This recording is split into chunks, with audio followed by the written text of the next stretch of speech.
জসিম ভাই ঘর থেকে বাইরে আসেন। ভাইজানের ডাইকে কোনো লাভ হইব না, ভাইজানের বাড়িতে নাই। আপনার ভাইজান বাড়িতে নাই?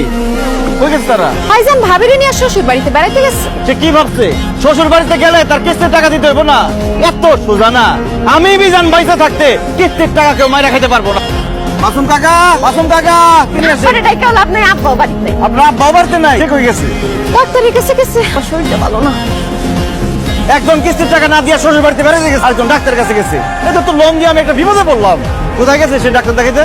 টেকনাফ। আল্লাহ, বাংলাদেশের আরেক শেষ কথা, আমাদের এলাকায় এত ডাক্তার থাকতে সে টেকনাফ গেছে কেন ডাক্তার দেখাইতে? আমার আব্বার বাতের ব্যারাম তো, এক ডাক্তারে কইছে সমুদ্রের মাঝখানে ঠিক হয়ে যাবে, এই লেগা টেকনাফ গেছে।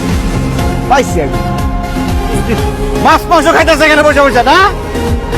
কি করতেছেন আপনি? আরে তার মধ্যে হাড়ি বাতিল লেগে ঢুকাইতেছেন কেন? এটি সব বেচছে আপনার বাপের আর ভাইয়ের কিস্তির টাকা পরিশোধ করবে। আহা, নাইলে কিন্তু আমি দরকার হলে গরু ধরে খামু, জীবন দিয়ে দিমু, তো কিস্তির টাকা মুঠায় ছাড়ুম। চোর চোর কে কোথায় আছেন? শান্তি। আপনি ও মা, আমার জিনিস নাই, আমি তো খালা।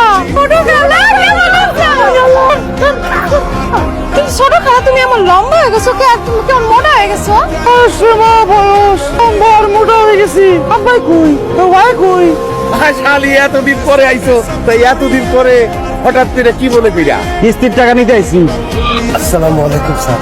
ওয়ালাইকুম আসসালাম। স্যার বোরখা কইরা পুরোবার কে কেন? আমি আসার খবর পাইলে তো সব বাড়ি থেকে পলাই দেন গা, এই জন্য বোরকা পরে আইছি, যাতে আমার কেউ চিনতেও না পারে, বাড়ি থেকে পলাই যেতে না পারে। কিস্তির টাকা দেন। আপনি যখন বোরখা গায়ে দিয়ে আমাকে বাড়িতে আইসাই পড়ছে, টাকা আমাদের দিতেই হবে। কিস্তির টাকা আমরা কিন্তু অনেক আগেই দিয়ে দিতাম। মুশকিলটা হইছে কেন?